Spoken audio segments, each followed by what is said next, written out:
गांव में राजू और रवि नाम के दो आइसक्रीम व्यापारी अगल बगल के घरों में रहा करते थे। राजू बहुत सरल और अच्छा इंसान है। वह गरीब था, इस कारण एक छोटा आइसक्रीम ट्रॉली चलाकर अपना जीवन बिताता था। रवि घमंड और ईर्ष्या स्वभाव का था। राजू की उस छोटे ट्रक को देखकर उसका मजाक उड़ाता था। हर दिन सुबह राजू और रवि आइसक्रीम बेचने अलग अलग रास्ते में जाते थे। स्कूल का समय होते ही दोनों वहां पहुंचते थे।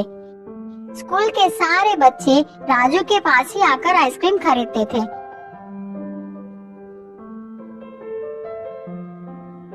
रवि का आइसक्रीम ट्रॉली तो बहुत सुंदर और बड़ी थी, लेकिन कोई भी रवि के पास आकर आइसक्रीम नहीं खरीदता। उतने में एक गरीब लड़का रवि के पास आकर कुछ खाने के लिए मांगता है। रवि उससे चिढ़कर वहां से चले जाने को कहता है। बच्चा बहुत दुखी हो गया, एक बेंच पर बैठकर भूख से रोने लगा। राजू को उस बच्चे की ऐसी हालत देखकर अपनी बचपन याद आई। राजू की बचपन भी ऐसी ही भी थी, वो भी एक अनाथ था। राजू बच्चे के पास गया, उसे आइसक्रीम देकर खाने को कहा। पूछा, छोटू तुम्हारा नाम क्या है? तेरे कोई नहीं है क्या? बच्चा उदास होकर कहा, मैं अनाथ हूँ, आप मेरा नाम छोटू ही समझ लीजिए। राजू बोला, बेटा मैं तुम्हारा देखभाल करूँगा, तुम्हारी हर जरूरत को मैं पूरा करूँगा, स्कूल भी भेजूंगा, क्या तुम मेरे साथ चलोगे? छोटू बहुत खुश होकर राजू के साथ चला। इसी बीच में राजू अपने ट्रॉली का बात ही भूल गया। गर्मी की वजह से सारा आइसक्रीम पिघल गई। अब राजू भी कुछ नहीं कर सकता। उदास होकर छोटू को भी अपने साथ लेकर घर चला गया। आज तो छोटू आराम से सो गया, लेकिन राजू सोचता हुआ पूरी रात संकट में बिताई। अगले दिन सुबह रोज की तरह राजू आइसक्रीम बेचने अपनी ट्रॉली को लेकर तैयार हो गया। छोटू से कहा, घर वापस आते समय मैं तुम्हारे लिए जरूरत चीजें लेकर आऊंगा।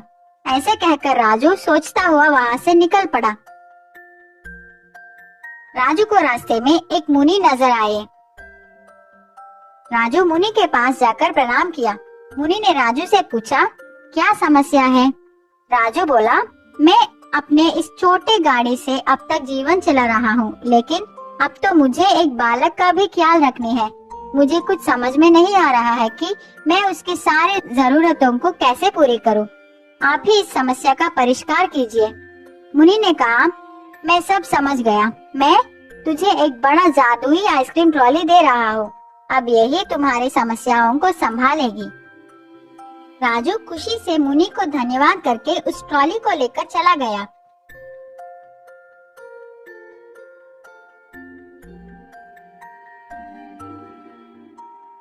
रास्ते में आइसक्रीम भेजता हुआ जा रहा था। इतने में उसको शक लगा कि इतने सारे आइसक्रीम कहाँ से आ रहे हैं, मैं तो इतना नहीं लाया। वह डब्बे को खोलकर देखा तो राजू चौंक गया। उसको समझ आ गया कि ये सब मुनि की महिमा है। रोज की तरह राजू स्कूल के पास आ गया। रवि को राजू की इस नई ट्रॉली को देखकर जलन होने लगा। राजू को इस दिन अच्छा व्यापार हुआ, बहुत पैसे भी मिले। उन पैसों से राजू छोटू के लिए नए बैग, पुस्तक, कपड़े खरीदकर घर लौटा। छोटू बहुत खुश हो गया।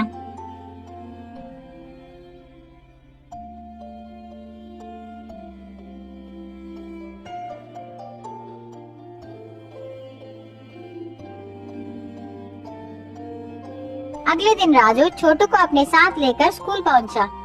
उसी स्कूल में छोटू को ज्वाइन कर दी। राजू का व्यापार अब अच्छी तरह चल रही थी। कुछ दिनों के बाद राजू का जीवन कुछ ज्यादा ही बदल गया, बहुत धनवान हो गया। छोटू भी बहुत खुश है। रवि राजू की इस खुशी को सह नहीं पाया। उसको लगा, क्या ये आदमी आइसक्रीम बेच के इतना ज्यादा कैसे कमा रहा है? जरूर इस ट्रॉली में कुछ तो गड़बड़ है। मैं आज रात ही इस बात को पता लगाऊंगा।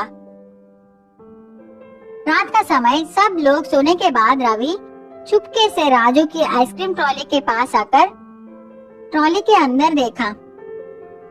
उसको तो खाली आइसक्रीम छड़ी दिखाई पड़ी, लेकिन शक के कारण रवि एक हथौड़े से मार मार कर उस ट्रॉली का सर्वनाश कर दिया।